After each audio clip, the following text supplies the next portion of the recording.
Nós estávamos almoçando, era o Moisés Patrício, a casa era da Lídia Lisboa, e estava o Peter de Brito e tinha a Larissa. Ela não é artista plástica. Ele convidou pessoas de diferentes áreas do saber. E no momento, a gente estava conversando, acabamos de conversar, ela vira para a Lídia Lisboa, dona da casa, e fala: eu posso fazer um barulho?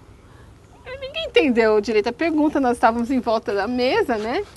A dona da casa falou: pode. Ela foi na mochila e tirou um pandeiro. Tirou um pandeiro e começou a fazer um canto que eu imagino que seja um ponto. Ela começou a cantar, começou a tocar e cantar, e foi um momento assim, nós ficamos assim, o que fazer? Ela falou: vocês não vão bater palma? E foi incrível. E nisso a Lídia Lisboa falou: eu preciso dançar. Porque ficou incrível, o ambiente ficou incrível. A Lídia pegou uma de suas obras que se chama Casulo, que é uma obra em crochê que ela consegue vestir. Então virou tipo um manto fechado. Ela pôs aquele casulo, mas ele estica por causa do tipo de material, né? Ela fica assim, e ela começou a dançar dentro daquele casulo. E eu saquei meu telefone e gravei a cena. Então Moisés Patrício começa a dançar atrás dela. A liberdade raiou o sol, saiu liberdade. Larga minha música, larga minhas danças, solta do terreiro, deixem as crianças em paz, que eu não pertenço a você. Isso já me faz, gente, está acontecendo alguma coisa ali que já te dá caminhos e possíveis respostas para entender a produção. É Jangola, é Jangola, é Jangola, Jangola, Jangola, Jangola, é Jangola, é Jangola. Dentro de observar a produção, eu morando em Nova York, mas indo muito para São Paulo, entendendo e conhecendo mais e mais a produção artística do agora, vamos dizer assim, eu comecei a ficar curiosa, como nessa produção, na produção que eu via mesmo em Nova York brasileira, como não apareciam artistas negros. Eu começava a fazer essa pergunta: mas onde que eles estão?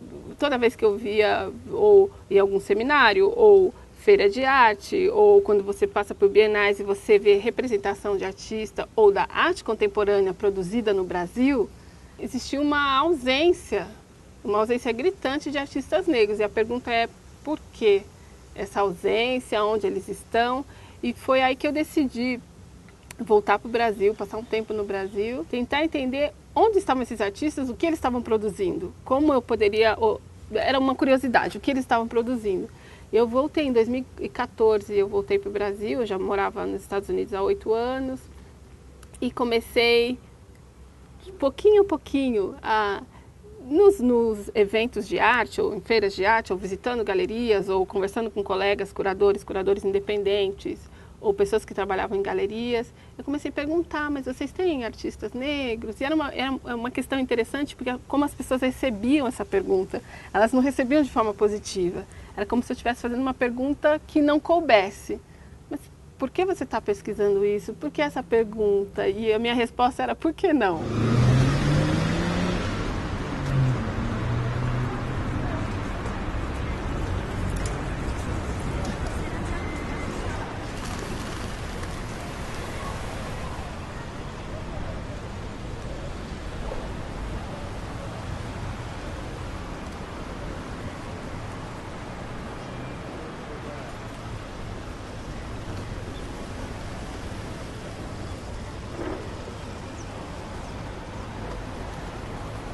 Que eu fui começando a encontrar alguns artistas, e esses artistas obviamente me levavam a outros artistas. Então eu percebi naquele momento que existia no Brasil um país com uma população, metade da população é uma população negra praticamente, Sim. né? Havia momentos que as pessoas diziam: mas existem artistas negros? Elas duvidavam da existência de artistas negros. E isso foi interessante, porque eu eu comecei a perceber um discurso formulado. Isso século XXI. Século XXI. Imagina você conseguir ficar tranquila com uma pergunta dessa num país como esse. Existem artistas negros? Já é uma coisa para pensar. Que tipo de discurso é esse? Que discurso é esse de inexistência? Então, um discurso que apoia essas questões de invisibilidade, né? Sim. Para mim, nem invisibilidade, é inexistência. É mais que isso, né? Então eu comecei nesse processo, mas pensando sobre isso, né? Como é pesquisar uma coisa que não existe?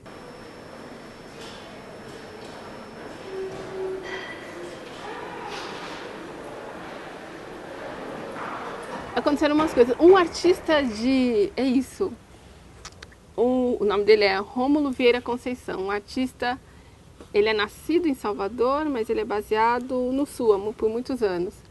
Ele me falou, um pouco antes de eu chegar no Brasil, na verdade, de uma artista de Minas Gerais, Priscila Rezende.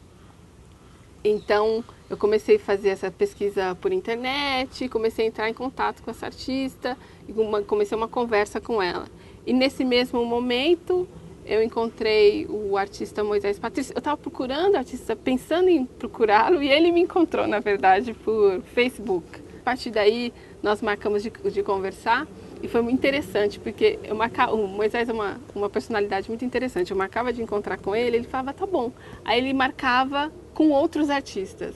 Então ele marcou primeiro um almoço na casa da artista Lídia Lisboa. E ele convidou algumas pessoas, entre eles, acho que naquele momento foi Lídia Lisboa, um artista também de São Paulo, Peter de Brito.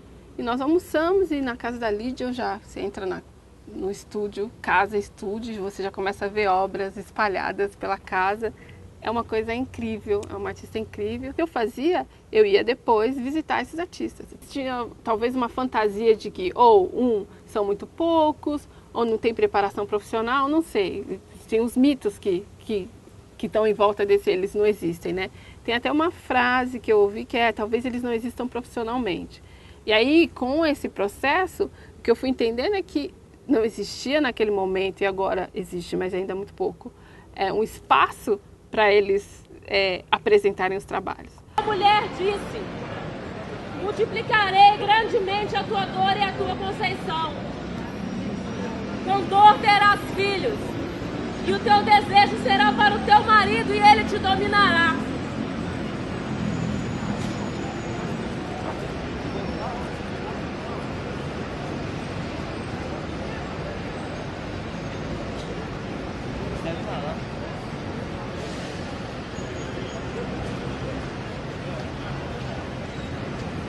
O tipo de trabalho que você encontra, na verdade, ele aponta para uma conversa entre as linguagens muito dinâmica, né?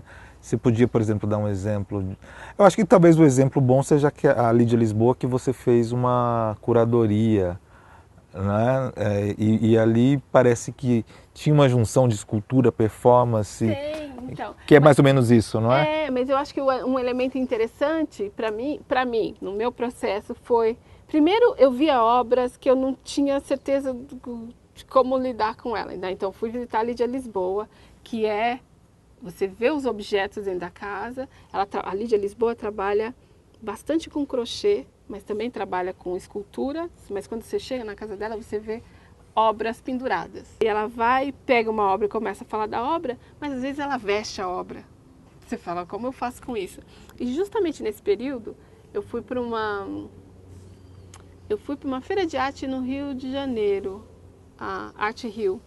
E lá tinha um artista negro, nasceu na Colômbia, mas é baseado em Londres. O nome dele é Oscar Murillo.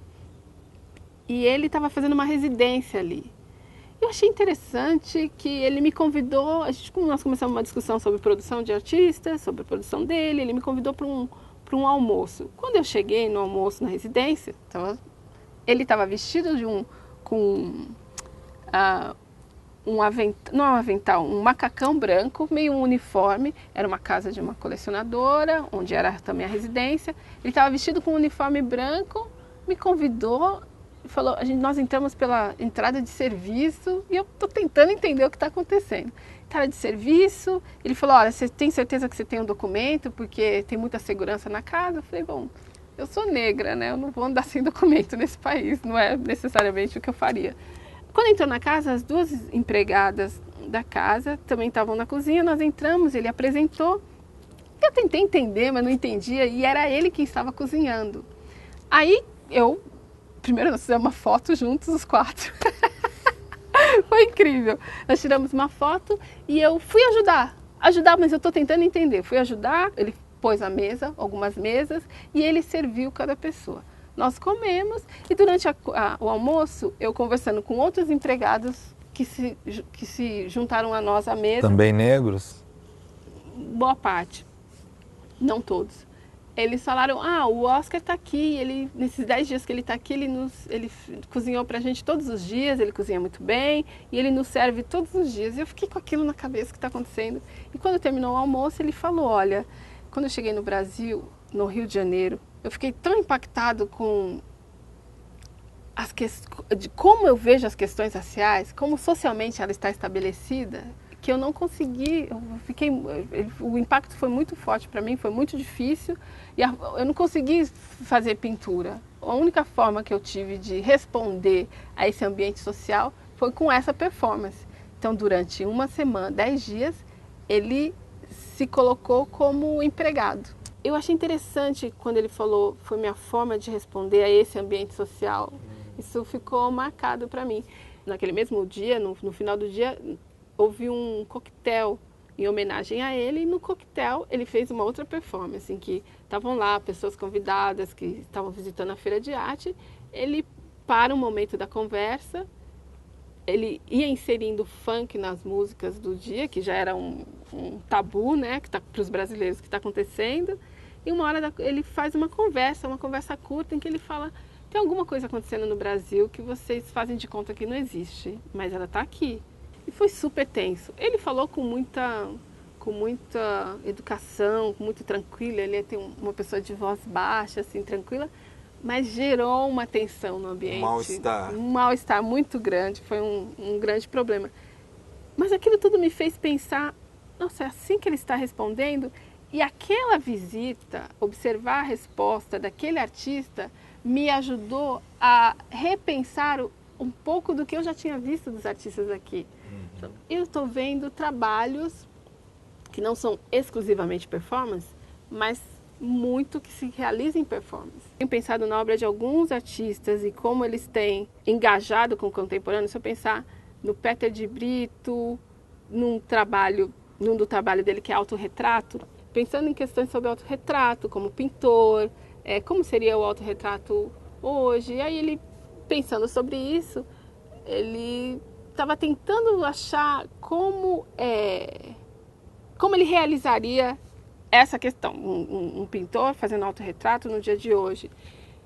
E a solução que ele encontrou foi, andando pela Avenida Paulista, tem essas bancas de jornal. Banca de jornal. E vendo a forma como as revistas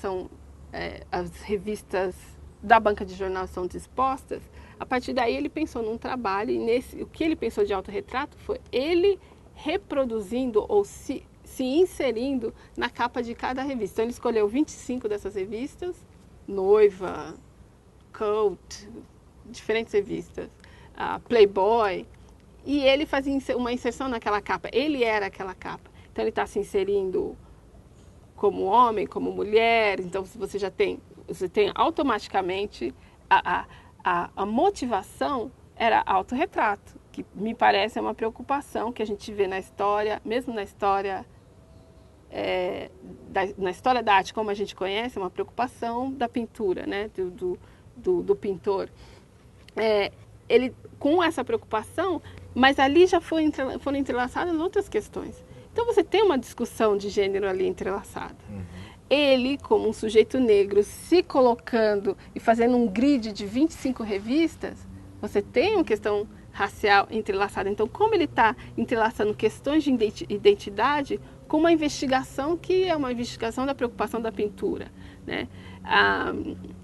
Ou mesmo pensar no Moisés Patrício, num dos trabalhos dele, um que ele tem feito há mais de 2 anos agora, que é um projeto Aceita, em que ele faz uma proposição. Ele pintor, ele tem formação de pintura, mas no momento estava sem estúdio, resolveu fazer outro tipo de investigação ou experimento. Isso começou como experimento, que é incrível também.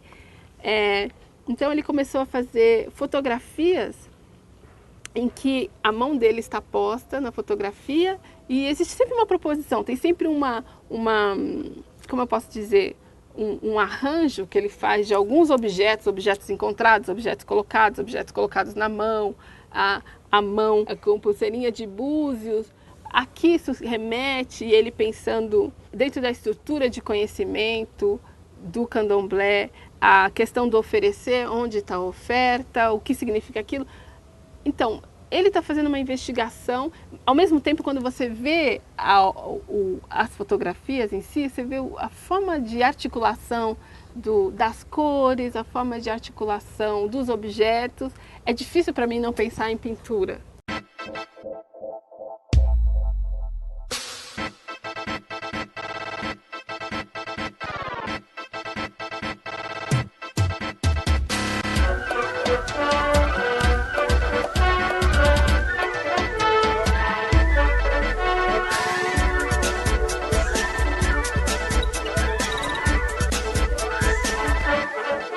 Ocorreu 2 mulheres dessa geração que trabalham, acho que essa é uma expressão que você usou, intervenção colonial, na medida em que elas encenam e performam, Renata Felinto e Michele Mathieusse, né?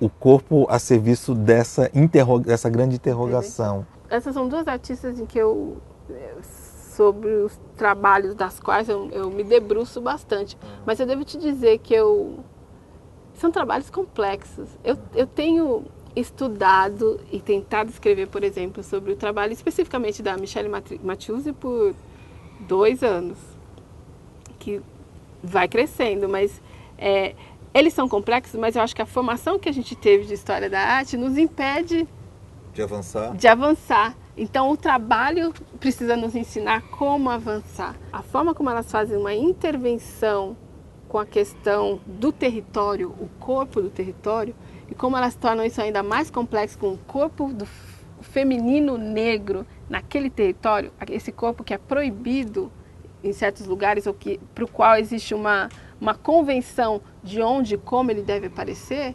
Elas fazem essa intervenção através da prática delas, a Michele através da prática dela. Não dá nem para você definir. Tem vivência, né? Vivência e um estabelecimento de um outro ser estar, né, do artista, né? Até porque eu acho que a prática da Michele é uma prática de estar presente e de deambulações, de caminhar, de encontros na rua, nos lugares públicos, né? Mas a gente pode pensar também no Merci Beaucoup, que é um trabalho dela, um dos trabalhos dela, talvez um trabalho que seja mais conhecido. E da Renata Felinto, eu penso no mínimo num trabalho que é Danço na Terra em que Piso, em que ela dança, ela escolhe 7 lugares dentro de São Paulo e ela escolhe 7 músicas diferentes e dança nesses 7 espaços públicos com o qual ela tem uma relação de infância, algum tipo de relação. E é um trabalho, é um vídeo de mais ou menos 9 minutos, é um trabalho incrível, precioso, mas que requer uma dedicação para você desmembrar, desdobrar, desempacotar aquele trabalho, né? Mulher elétrica. 3 da manhã, ela é só suor. Ela flerta, ela causa, ela é mó pior. Ela é manta, ela boa, é Yorubá. Ela é vingativa, ela é de matar. Ela canta, ela chora, ela multa, ela compra, ela bebe, malandro paga. Ela é a festa na capa, os 10 na fita e eu também. Se vai, vem, vem. Hey DJ, toca Mary Jane. Que ela dança, ela ri, que ela quer curtir. Quer beijar, quer amar, quer se divertir. Ela é zica na cena, ela é glamour. Ela é D-I-S-C-O. Ela é as 10 mais da Billboard. Ela é Capão Redondo, ela é xerém. Ela é Black in Love, ela é Soul Train. Ela é poucas palavras, talvez já viveu, já sofreu. Sistema na pele. Eu já estou fazendo esse mapeamento que eu chamo há 4 anos agora, é o 4º ano. Nesse processo de mapeamento, como aquela produção, como essa série de diferentes artistas, a produção desses diferentes grupos, e eu ainda me sinto limitada, embora eu acione alguns artistas fora de São Paulo, eu ainda me sinto limitada a São Paulo por minha condição no momento, como essa produção te indica formas de repensar o que é a produção de arte contemporânea no Brasil. Quais são os engajamentos em termos estéticos, qual a forma de lidar com esses engajamentos, como eu já vejo nessa produção um convite a repensar o status da pintura no Brasil. Então, uma série de questões que a gente, por uma divisão que a gente insiste em que não existe e que existe, a gente tem uma limitação de como olhar para essas questões. Então, nesse sentido, eu tenho visto como esse mapa me enriquece o olhar, e eu acho que ele redimensiona tanto o que o Brasil conhece de sua produção de arte contemporânea, quanto o que a gente tem divulgado no mundo, o que é a produção de arte contemporânea no Brasil.